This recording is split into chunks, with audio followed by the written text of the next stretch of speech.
तस् भगवतो अर्हतो सम्मा सम्बुद्धस्स।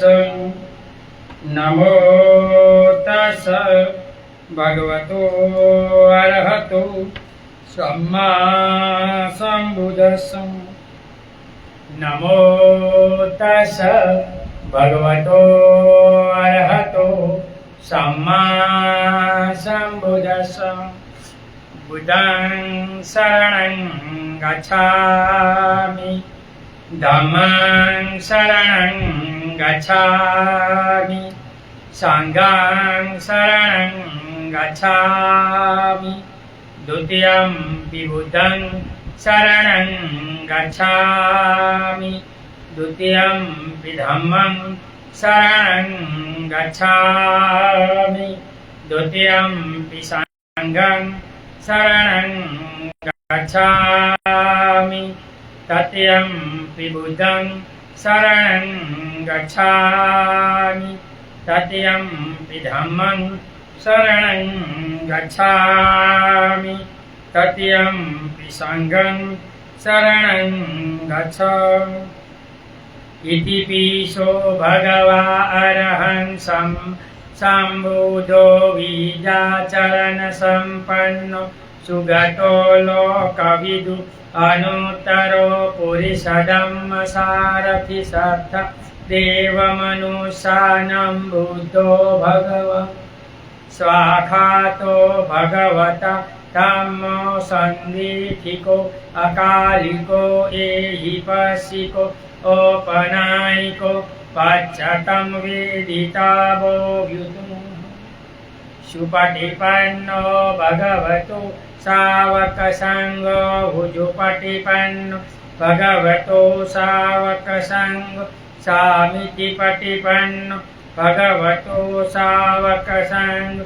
यदिदं चत्तारि पुरुषयुगानि अट्ठ पुरुषपूगला एष भगवतो सावकसंघो। आहुणेयो पाहुणेयो दक्षिणीयो अंजलिकरणीयो अनुत्तरं प्रियं खेतं लोकसं। साधु साधु साधु। वर्षावास में अमर बोध विहार गुजरात से भिक्षु पथिक दंपत गाथा गाकर आपको समझा रहे हैं नागोरो। गाथा नंबर 325। मिदीयदा होती महगसो निदासमीवत सायसी महावरो निपूथो पुनः गभुमेति मंदो। मिदीयदा होती महगसोच निशिति समविसाई महावर होव निवाप पुठो पुनः गभ पुनो पंदो। भगवान इस गाथा में कहता है आलसी, बहुत खाने वाला, निद्रालु, करवट बदल बदल कर सोने वाला, दाना खाकर पहले मोटे सुअर की भांति वह मंद बुद्धि वाला बार बार गर्भ में पड़ता है और जन्म मरण चक्कर में घूमता रहता है। बालानी ने पंडित मूर्ख लोग हैं जो खाने के लिए जीता है, ऐसे लोग जन्म मरण के चक्कर में दौड़ते रहते हैं, ऐसा भगवान का इस गाथा में कहना है। आलसी आदमी न धन बना सकता है न विद्या अर्जन कर सकता है, वो पढ़ भी नहीं सकता, याद नहीं रहता आलसी लोगों को। व्यक्ति यदि जीवन में कुछ पाना चाहे तो उसे परिश्रम करना पड़ता है, कठिन परिश्रम होता है, वीर्य और उत्साह, तो ही कोई प्राप्त कर सकता है, वरना कुछ मिलने वाला नहीं है। परिश्रम विकास की कुंजी है। व्यक्ति को खाने के लिए नहीं जीना चाहिए, अपितु तो खाना व्यक्ति के लिए जीने का साधन मात्र होना चाहिए। बहुत से लोग खाने के लिए जीते, खा लिया, पेंडा आया, लाओ लाओ, दूसरा छुट्टी नहीं। भोजन पक गया, किसी से घर ये भोजन था, आया थोड़ा, लाओ लाओ, ठीक रहेगा, ये दूसरा है, दूसरा छोड़नी चाहिए, लेकिन छुट्टी नहीं है। आप कुछ भी खाए, उधर के अंधेरे में सब एक समान है। चाहे आपके 1000 रुपया का भोजन किया या 50 रुपये का भोजन किया, समान है। इनको तो ऊर्जा चाहिए। महंगा भोजन में तो खर्चा ज्यादा होता है, सादा भोजन ठीक होता है, लेकिन अभी तो ऐसा हो गया, महंगा होटल, महंगा खाना, सब महंगा।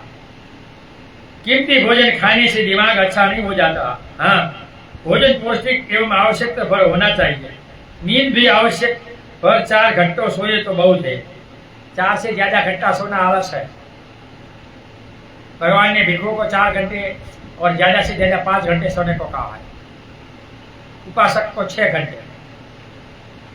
ज्यादा सोने से नींद अच्छी नहीं आती। व्यक्ति विभिन्न आदि स्वप्न में डूबा रहता है, गलत गलत सपना देखता है और कपड़ा बिगाड़ता है। आलसी लोगों को गलत सपना ज्यादा आता है। वह नींद का अंश नहीं है, उसे थकावट दूर नहीं होती। यदि 4 घंटा भी सही नींद आती है तो 24 घंटे के लिए काफी है। लेकिन वो तो सपना में विचार, नींद चली जाती है, देखता है और आंख बोलता है, देखता है, घंटे घंटे में उड़ जाती है। अच्छी तरह नींद नहीं आती आलसी लोगों को। विचार वायु से घूमते रहते हैं, ये करना है, ये करना है, ये करना, कर कुछ नहीं सकता। यदि हम आलसी, निद्रालु, बहुत खाने वाले बने तो निर्वाण तो क्या, सांसारिक उपलब्धि भी नहीं होगी और वह भिन्न रोगों के घर बन जाएंगे और असमय मर जाएंगे। इसलिए भगवान ने उपासक उपासिकाओं को 4 उपवास करने को कहा है। अमावस्या, पूर्णिमा, अष्टमी के दिन मध्याह्न में 12:30 पहले खाना है और इस दिन 1 घंटे से ज्यादा मौन रहने का प्रयत्न करना है और इस दिन मैथुन धर्म से दूर रहना, ब्रह्मचर्य पालना है। वो भोजन का डाइटिंग है। 3 साल को स्त्री पुरुष करेगा हर हफ्ते एक, तो झाड़ा है तो पतला हो जाएगा, पतला है तो झाड़ा हो जाएगा। काया में बीमारी नहीं आएगी, वात पित्त कफ की 150 प्रकार की बीमारी चली जाएगी और सुंदर स्वरूप काया होगा। मैं संसार में था, 3 वक्त खाता था, सूखा था। अभी 1 वक्त खाता हूँ, भिखू हुआ हूँ, शांति से जीता हूँ, शांति से अच्छा शरीर हो गया, वजन भी बढ़ गया। एक दिन राजा परसेनजीत बहुत खाकर धर्म उपदेश सुनने के लिए भगवान के पास जाकर जपने लगे। बहुत खाते, नींद आती है, ऐसा होता है, प्रवचन तो होता है। उस उपदेश देते हुए भगवान ने कहा, महाराज, बहुत भोजन करने से यह दुख होता है। कहकर भगवान ने उन गाथा गाई कि ज्यादा खाने से तंद्रालु, आलसी होते हैं, करवट बदलते हैं, सोते नहीं है, नींद नहीं आती है और सुअर के भांति शरीर बढ़ता है, मोटा हो जाता है। इनको कोई कल्याण इनका होने वाला नहीं है। हमारा चित्त रबड़ या सने हुए आटा की तरह है। इसे जैसा चाहे वैसा बना सकते हैं। इस काया और मन और शरीर को जैसा बनाना चाहे तो कसरत करके या इसको आदत पाड़ के बचपन से जो कुछ करना है वो कर सकते हो। यदि सुंदर चेहरा बनाना चाहे वह भी बना सकते हैं। रुद्र चेहरा बनाना चाहे तो वह भी बना सकते हैं। ऑस्ट्रेलिया के लोग स्टेच्यू बनाकर रुद्र चेहरा बनाते हैं, इनको वो सुंदर लगता है। यदि खाते पीते और सोते ही रहे तो उसे अभ्यस्त होने पर उसे उनके अतिरिक्त कुछ अच्छा नहीं लगेगा। तो संसारी लोग को खाना पीना और मौज करना बहुत अच्छा होगा। हमारे एक नटू भाई है, दांत का रोग था तो भी मीठा खाते हैं। अरे यार, मीठे खाने को छोड़, अरे मर जाना है, खा ले, तो पर दवाई पी के मर जा, मरना ही है। लेकिन वो तुछना नहीं छुटती खाने की। बहुत अच्छे लोग हैं, खाना तो चाहिए, जो होना वो होगा। जो जैसा मार्ग चुनेगा वह वैसा ही बनेगा। व्यक्ति एक बार रास्ते से भटक जाए तो उसे वहां से वापस करना मुश्किल होता है। अतः बच्चों पर विशेष ध्यान रखना चाहिए, क्योंकि यही बच्चे इस समाज के भविष्य होंगे। इसलिए 7 साल के बच्चे अच्छे बुरे नहीं पहचान सकते तो इसको दंड मत दो, खाने पीने का दंड दो, मारो मत, इसे धर्म मत दो। अगर आप तो देवी देवता इसको देखो तो वो डॉक्टर बनेगा तो बोला मुझे देवी देवता ने दिया, अंधश्रद्धा में पड़ेगा। तब तक इनको अच्छे संस्कार दो, माता पिता को माने, दान धर्म इनके हाथ का लाओ। विदेश जाओ, मैं थाईलैंड श्रीलंका गया हूँ, 5:30 बजे अपने बच्चों को उठाकर बाहर माता खड़े रखते थे। जो भिक्षु आए तो तुझे दान देना है, खाना देना है। तो जो बच्चा बचपन से दान देगा तो बड़ा होकर तो देगा ना। हमारे यहाँ बचपन से बीड़ी मावा गुटखा पीता है तो वो क्या देगा, राख देगा। आज व्यक्ति इतना व्यस्त हो गया है कि बच्चों पर ख्याल नहीं रहते। अभी माता भी ऐसी हो गई, मोबाइल दे दे, बड़ा होकर तुझे मोबाइल दिलाएंगे। अभी जो मोबाइल अपने माता पिता बच्चों को दे रहे हैं वो चौकस इनके बच्चे इनको घैड़ा घर में भेजेंगे।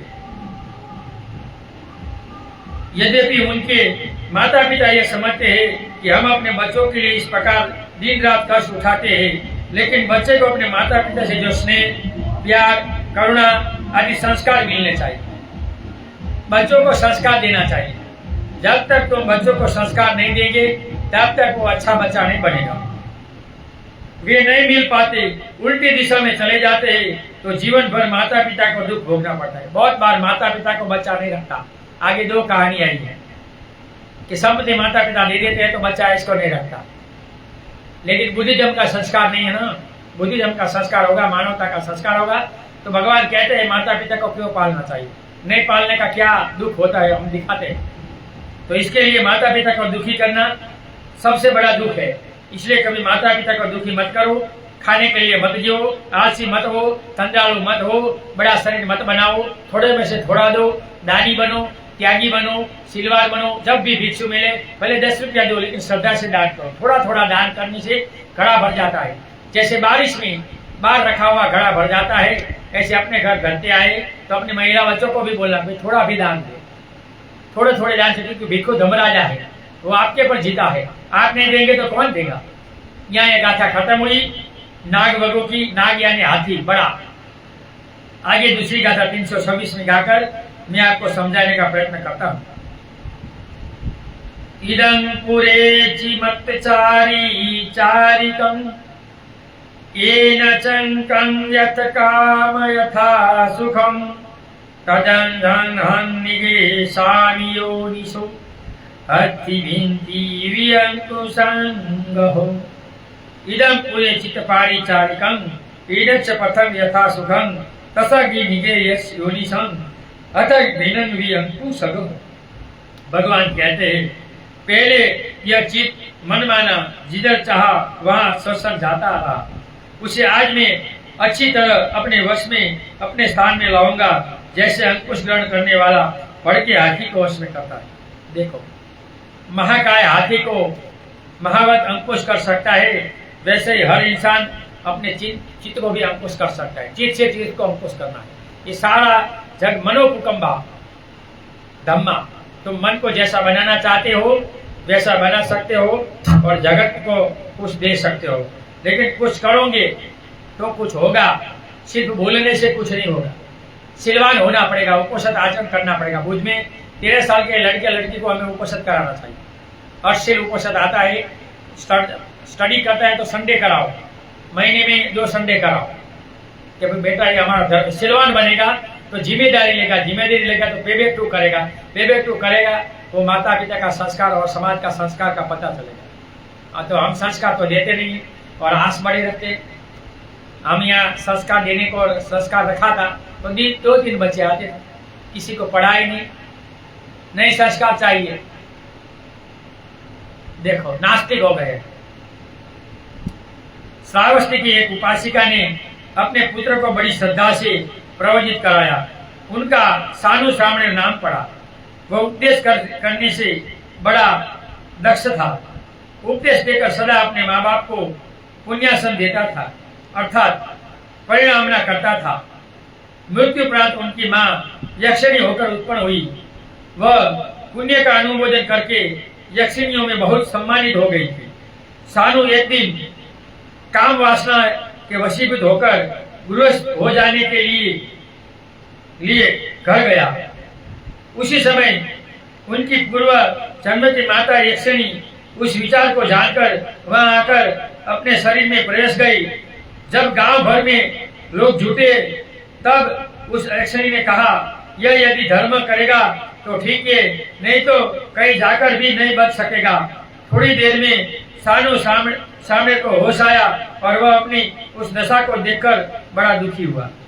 भिक्षु होने के बाद काम ढूंढने गया तो भोगने के लिए संसार में गया। इनकी माँ यक्षिणी हो गई थी, अदृश्य लोक की जो यक्ष देवता हो गई थी। इनको पता चला तो सूक्ष्म रूप में काय में आए और इनको गलत काम करने से बचाया, बेहोश कर दिया। गृहस्थ होने के विचार को छोड़कर फिर बिहार में चला गया। उनकी वर्तमान माँ ने उसे अर्थ परिष्कार पूरा करके उपसंधा दिलाई और भिक्षु बनवाया। वह अब बहुत ही विनयशील बना और चित्त निग्रह से उनका उत्साह बढ़ने लगा। उसे देखकर भगवान ने एक गाथा को सुनाया। देखो इसने माता पिता को पुण्य दिया माँ को, और इसकी माँ ने यक्षिणी होकर इसने गलत काम से बचाया। ये इनका मन जो स्वस्थ हो गया था इनकी माँ ने मार्ग पर लाई।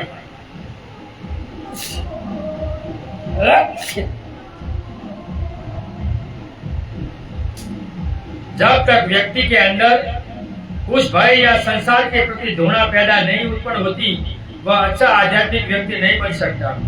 वह अपने चित्त का दास होकर काम आदि गुणों में व्यस्त होकर भटकता रहता है, क्योंकि व्यक्ति के अंदर अनंत काल से यही संस्कार एवं वासना विद्यमान है।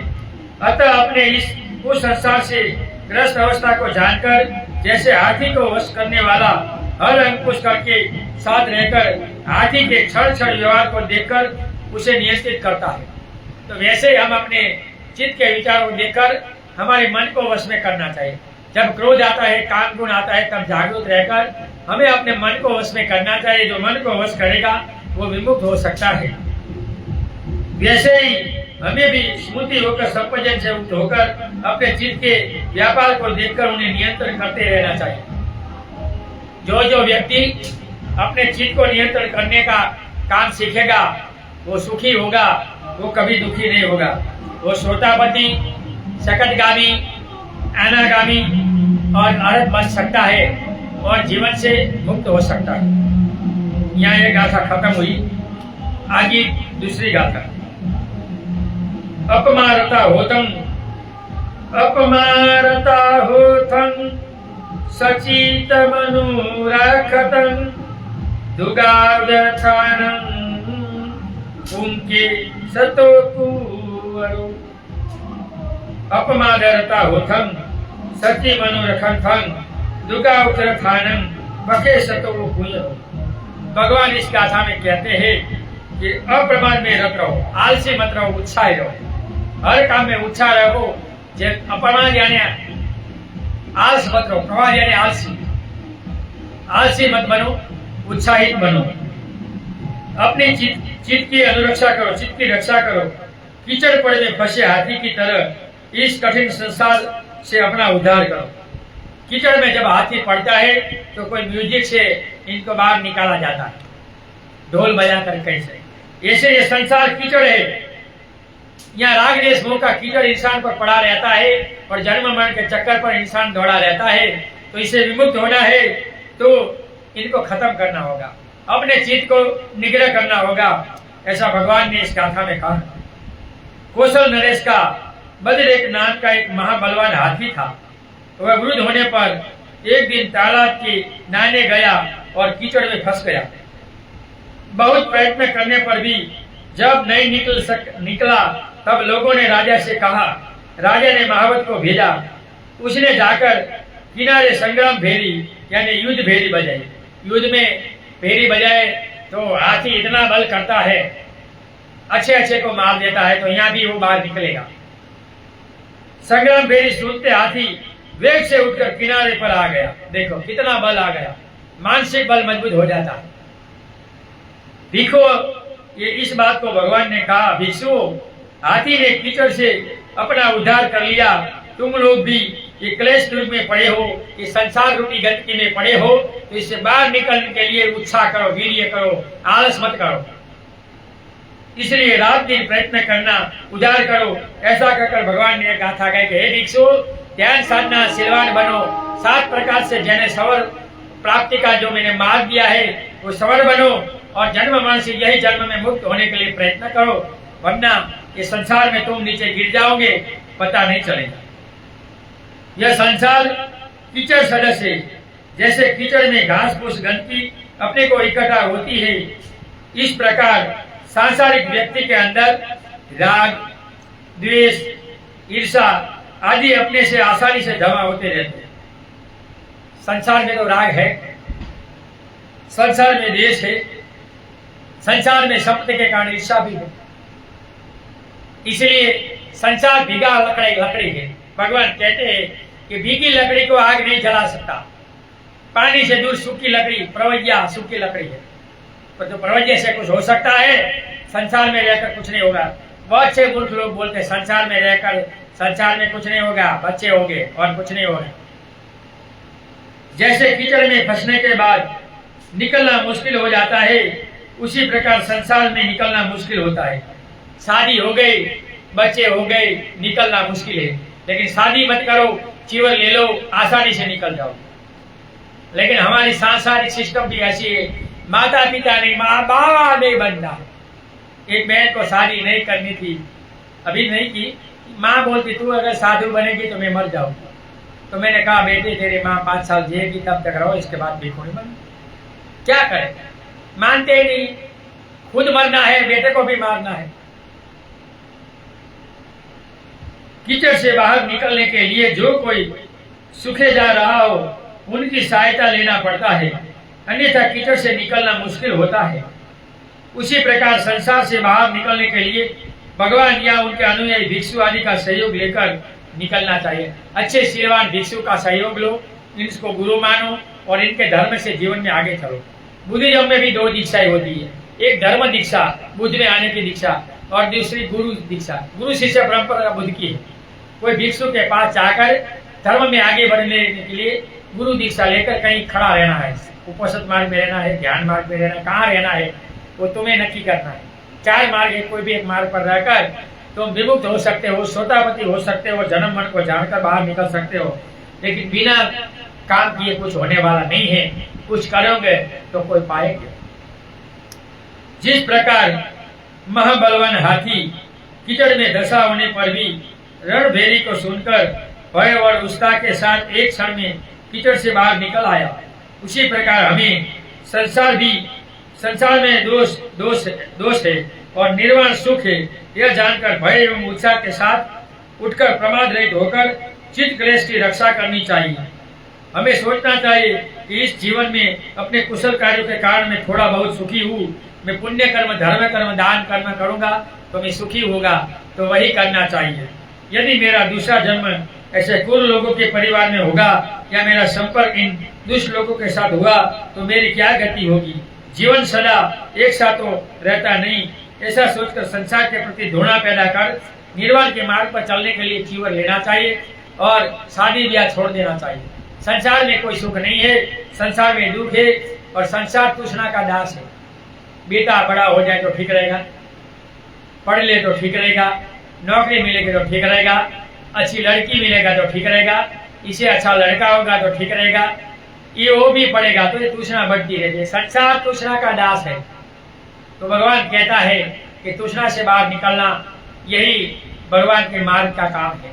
जो तृष्णा से बाहर निकलेगा वो जगत में अच्छी तरह जिएगा। इसलिए भगवान कहता है कि अप्रमाद से दूर रहो, आलसी मत रहो, समय समय पर काम करो। जैसे हाथी निकल गया ऐसे संसार रूपी कीचड़ से तुम निकल जाओ। दुबेरी उठते हाथी निकला, लेकिन तुम भी ये सुनो कि संसार में कोई सुख नहीं, दुख है, मैं इससे बाहर निकलूंगा। यहाँ एक गाथा खत्म हुई, आगे दूसरी गाथा गाकर मैं आपको समझाने का प्रयत्न करता हूँ। गाथा नंबर 328।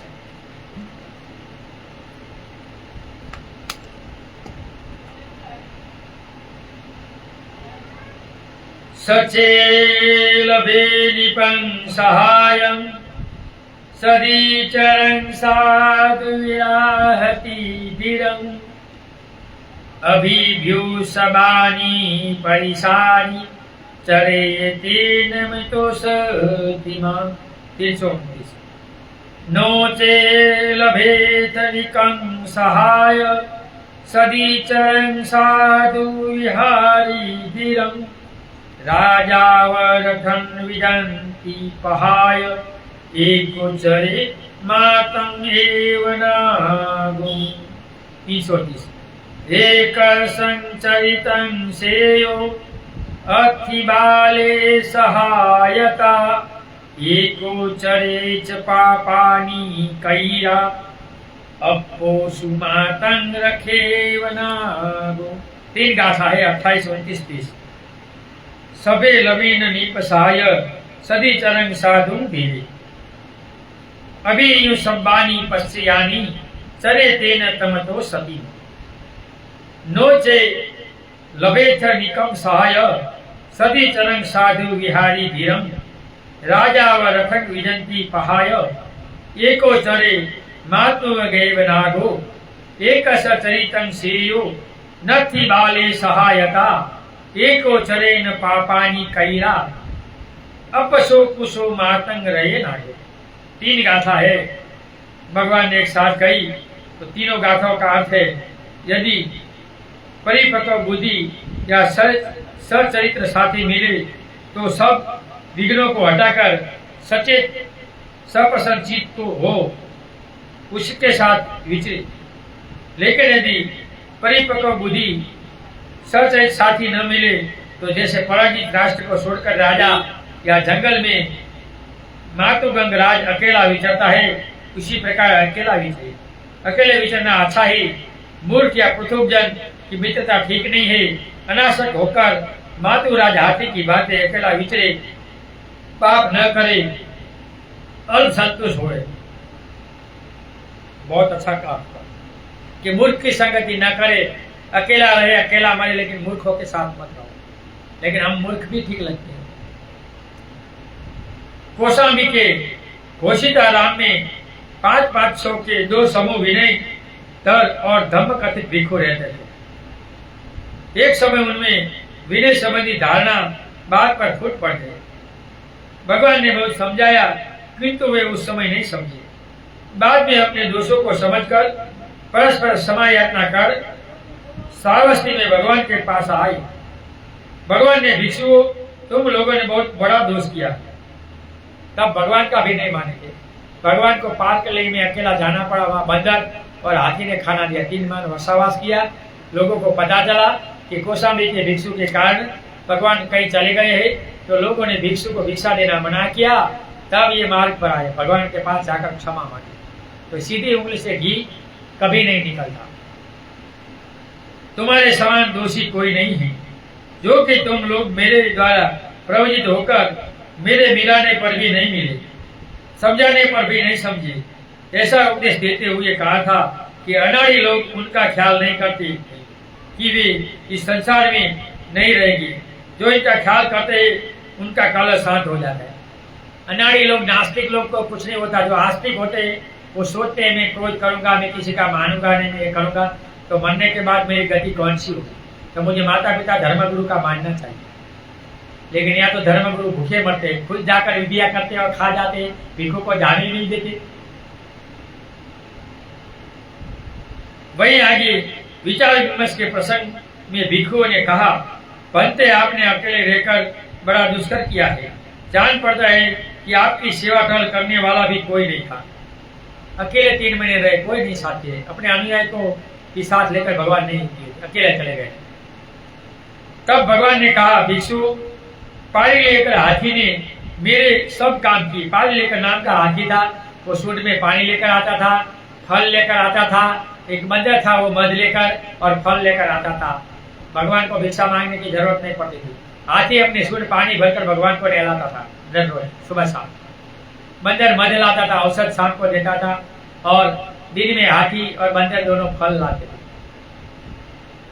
इसी प्रकार के सहाय को पाकर एक साथ रहना उचित है और नहीं पाने पर भी अकेले रहना ही श्रेष्ठ है।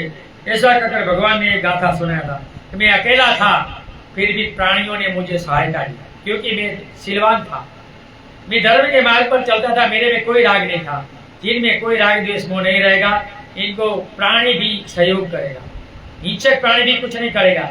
इसलिए हिंसक प्राणी के जंगल में भिक्षु रहते हैं। ताड़ोबा में जाओ, चीते वगैरह कुछ नहीं करते। अपरिपक्व मूर्ख व्यक्ति के साथ संगति करने से अपना ही अहित होता है।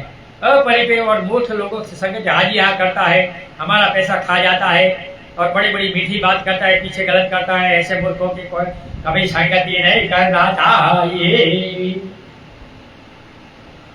जैसे तथागत ने उसी समय से प्रवचित भिक्षु अपने द्वारा समझाए बुझाए जाने पर भी नहीं माने, इसने बड़ा क्या उदाहरण हो सकता है। व्यक्ति की बुद्धि के एक बार गिर जाने के बाद उनका दोबारा उनके रास्ते पर आना मुश्किल होता है।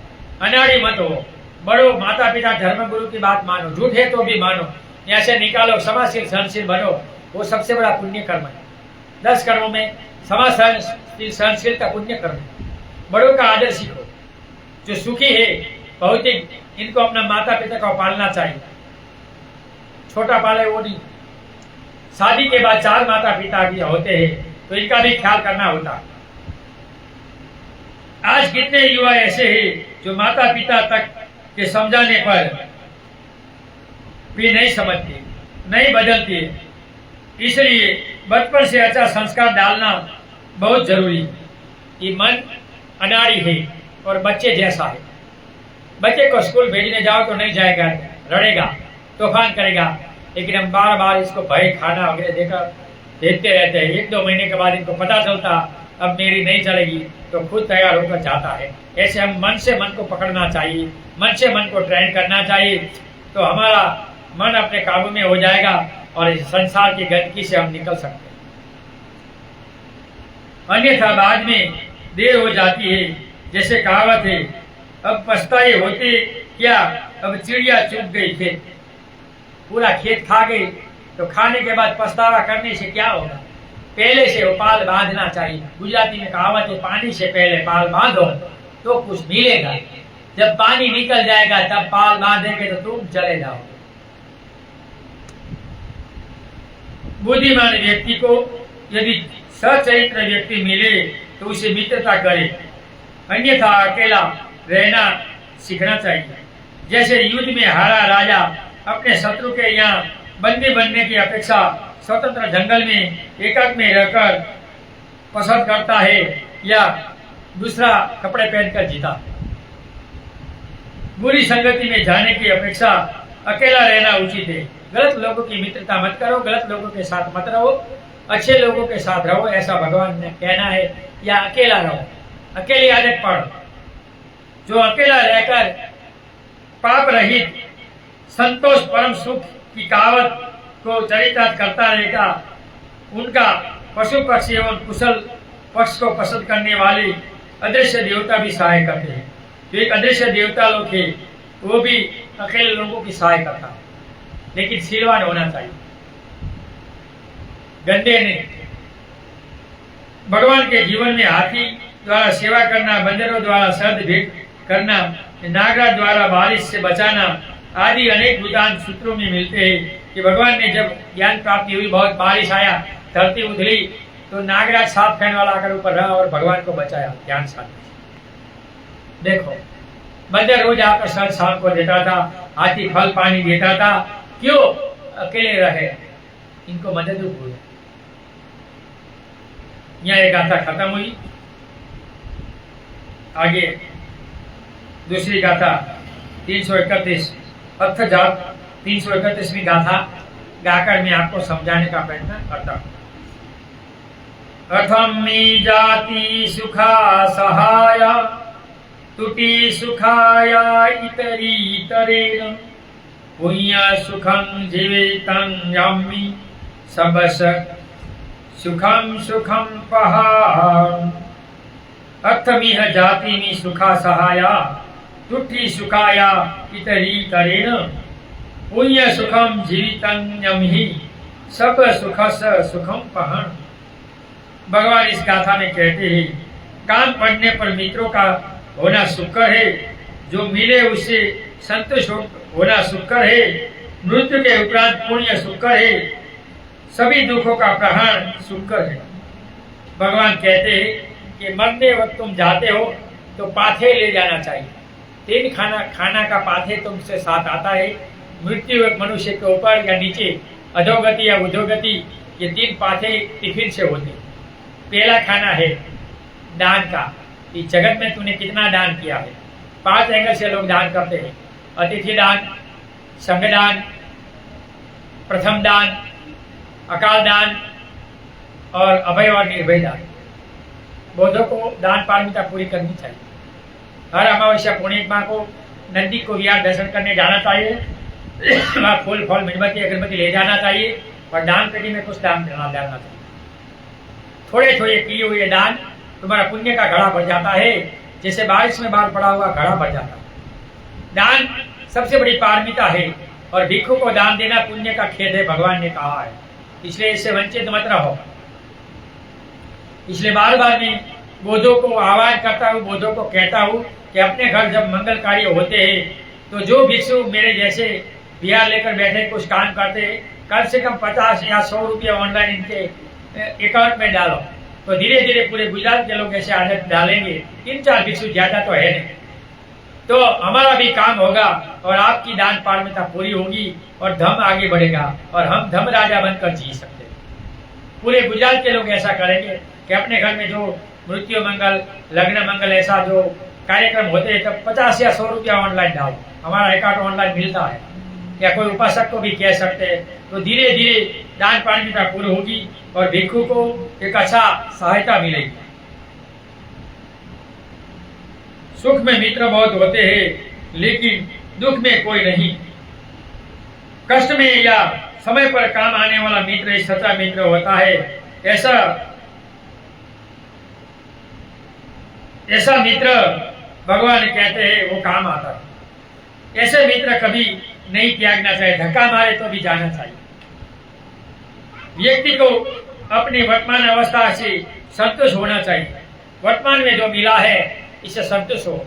जिनका वर्तमान अच्छा होगा उनका भविष्य अच्छा होगा। भविष्य की मत सोचो, वर्तमान में सुखी रहो, अच्छा जीवन जियो, तो तुम्हारा भविष्य भी अच्छा होगा। उससे बड़ा सुख दूसरा नहीं होना चाहिए कि ऊंचे स्वर्ण जटिल सिंहासन पर बैठने वाला राजा हो या गरीब भीख मांगने वाला, दोनों मृत्यु काल आते समय एक ही समान है। तो मरने के लिए कुछ करना चाहिए कि मेरा समय हो गया, मैं जाता हूँ। जन्म और मरण मनुष्य के हाथ की बात है। Art of living and doing, अच्छा जीवन जीना और मृत्यु को जानना, सम्यक समाधि नाम के ध्यान से आप जान सकते हो। इसलिए अच्छे गुरु, अच्छे भिक्षु को गुरु बनाकर इनके महापर उपोषण, भावना, ध्यान और इनके बाद विपश्यना समाधि 2-2 साल का सिस्टम होती है। 6 साल में मैं गारंटी देता हूँ तुम श्रोतापति हो जाओ, लेकिन वो करना चाहिए जो मार्ग दिखाते हो। मार्ग पर चलोगे तो, वरना नहीं। चमत्कार को हम नहीं मानते, हम कहें वो करेंगे तो आपका कल्याण होगा।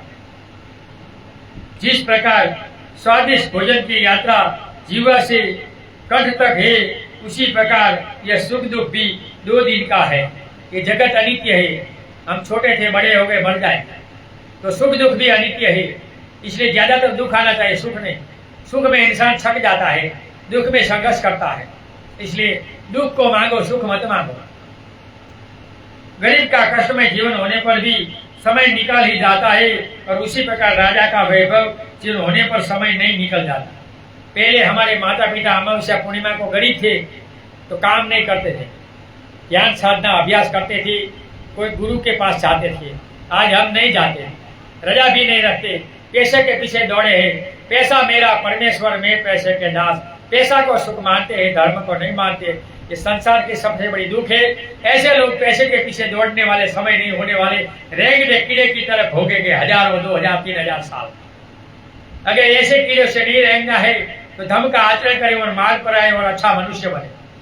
जन्म मरण जो चक्र है वो तीर्थ योनि किसी को नहीं छोड़ती। कम से कम 25,000 साल की तीर्थ योनि होती है। इसमें 6 योनि में मन दौड़ता है। पहला जो पहली उत्पत्ति होती है पशु में चित जाता है, दूसरी पानी के जीव में जाता है, तीसरा मल खाते कुत्ते और भुंड में जाता है, तीसरे अंधेरे में जीने वाले जो काचीड़े वो अंडे उंडे होते हैं ना, कीड़े मकोड़े में जाती है, और 5वां पशु पक्षी में वो घूमता रहता है और इंसान इसमें ही मरता रहता है हजारों साल। अगर ये दुख नहीं भोगना है तो मनुष्य रूपी जीवन बार बार नहीं मिलता। यहाँ धर्म का आचरण करो और बाहर निकलो, या मनुष्य में वापस आओ, और देवता या ब्रह्मलोक स्वर्ग में, ब्रह्मलोक स्वर्ग रहे, वहां जाओ, वहां कल्पों का आयुष्य होता है। कल्प तक दुख नहीं भोगना पड़ेगा। अर्थात जीवन भी क्षुण भोगता दोनों ही निहित है। ये क्षण के कब मृत्यु आएगा पता नहीं चलेगा, ये काया मर जाएंगे। कर्म वैचित्र्य के वश में होकर व्यक्ति पता नहीं युगों युगों से कितनी बार राजा हुए, कितनी बार भिखारी हुए, आगे आने वाले समय में कितनी बार किस रूप में यह जीवन निकलेगा पता नहीं। इसलिए भगवान कहते हैं किंचो मनुष्यो पटिलाभो, किंचानम मनुष्यानम जीवितम, किंचो शरणम सवनम, किंचो बुधो उपादो। बार बार मनुष्य जीवन नहीं मिलता तो कुछ कर लो, 3 खाना का टिफिन बढ़ाओ। जो मिल गया तो मनुष्य रूपी जी नहीं सकता, खुद भी नहीं जीता, दूसरों को नहीं जीता है। मूढ़ मूर्ख मोही और मोह हो जाती है। सदम सुनना अच्छी बात है, लेकिन देखो कोई नहीं सुनना ही नहीं, मरकर सबको तीर्थाटोनी में भटकना है, भटको। और जो मनुष्य भी जीवन मिल गया तो जन्म मरण जानना कठिन है। खींचो बुधो उपाधि यानी श्रोतापति होना संसार के लिए कठिन है। तो दक्षिण मार्गी चलेंगे, 10 पुण्य कर्म वस्तु करेंगे तो आप अपने आप इसी जन्म में आप श्रोतापति सकटगामी अनागामी बनकर इस संसार के जीवन से निकल सकते हैं। लेकिन कुछ करेंगे तो कुछ पाएंगे, वरना कुछ मिलने वाला नहीं है। किसने जाना अतः अभी तो है, इसे संतुष्ट होकर जहां तक हो सके अच्छे कर्मों को करते हुए निर्वाणगामी होना चाहिए। कुशल कर्म करो, अकुशल कर्म मत करो। भगवान कहते हैं हिंसा चोरी व्यभिचार अकुशल कर्म है। झूठ बोलना, गाली गलौज करना, मिथ्या दृष्टि करना, बकवास करना, निंदा टीका करना गलत कर्म है। लोभ करना, क्रोध करना, ईश्वर आत्मा परमात्मा ब्रह्म को मानना अकुशल कर्म है। ये छोड़ दो, तेरा कल्याण हो जाएगा, तुम विमुक्त हो जाएगा। क्योंकि सर्व दुख का प्राण ही सर्वश्रेष्ठ सुख है। दुख ही ठीक है, सुख नहीं। दुख रहेगा तो तुम इस चीज से निकलने का प्रयत्न करोगे तो आलसी नहीं होगे। ज्यादा सुख वाले लोग आलसी हो जाते हैं, मोटे हो जाते हैं, पेटू हो जाते हैं, लोभी हो जाते हैं। मैं अकेला खाऊं, दूसरों को क्यों दूं? लेकिन गरीब थोड़े में थोड़ा देता है। मैं गरीब हूं तो कुछ दान धर्म करूं। आंगन में आते तो रुपया देते, लोट वगैरह मना नहीं करते, हम देखते। और बड़े बंगले वाले तो देखते भी नहीं, पता है भिक्षु आ रहे फिर भी। इस संसार को कुछ नहीं चाहिए, सिर्फ बाबा साहब का अनामत चाहिए। बाबा साहब नहीं चाहिए, इनके भगत हो गए हैं। हम तो हमारे नीतिमत्ता से, हम अपना पेव्यक्तु से, हम अपना अच्छा समझकर ये करुणा से काम कर रहे हैं। लेकिन इनको तो कुछ नहीं चाहिए, किसी ने हमें टपाल नहीं लिखी कि ये करो। हम अपनी फर्ज निभाते हैं कि बाबा साहब ने ये किया तो हमें भी कुछ करना चाहिए। लेकिन इनके लोग इनको एटीएम बना रहे हैं और मूर्ख हो गए हैं। 22 प्रतिज्ञा दी है कि फेंको, और वही देवी देवता में भी घर में घूम रहे हैं, गुलामी अपने गले पर ले रहे हैं। जिनको बाबा साहब ने 22 प्रतिज्ञा दी वही गुलामी बड़े पढ़े लिखे लोग गा रहे हैं। 12-12 एक-एक बजे खुद नहीं सोते, दूसरों को भी नहीं सोने देते, दूसरों को भी अच्छे नहीं जीने देते। 2 नाक पर टाव रखकर खुद का और अन्य का जीवन बर्बाद कर रहे हैं। हम अमेरिकरवाद के नाम पर आडंबरवाद कर रहे हैं। क्या करें? इनको मानसिक गुलाम बनना है। बाबा साहब ने कहा अपनी माँ के पेट में क्यों नहीं मर गए, लेकिन स्वमान से जियो, गुलामी गले में मत टांगो, भूखे मर जाओ डर से। लेकिन अभी वही देवी देवता के डर में घूम रहे। नहीं करेंगे तो ये होगा, ये होगा, भय के कारण दान कर रहे, लेकिन इनका कोई फल नहीं मिलेगा। ये कीड़े की रहेंगे, जन्म मरण में आप घूमते रहेंगे और ऐसे ही मरते रहेंगे। आपका कोई कल्याण करने वाला नहीं हैगा। बार बार ऐसे बाबा साहब जैसे कोई इंसान आपको मुक्त करने के लिए नहीं आने वाले हैं। हमारा समय भी हो गया। कल हम पढ़ेंगे ऑनलाइन सुनने वाले सभी लोगों को सुने हुए धर्म का हम पुण्यानुमोदन करते हैं। सुने हुए धर्म से आप सभी लोग सुखी हो, निरोगी हो, आपका कल्याण हो, आपका मंगल हो। भाषा के कारण, वाणी के कारण समझाने का जो प्रयत्न किया, इसमें मुझसे कोई गलती हुई हो तो 2 हाथ जोड़कर क्षमा चाहता हूँ। नथी मे शरणम आयम, बुद्धो मे शरणम वारम, एतेन सच्चवजेनम होतु मे जय मंगलम।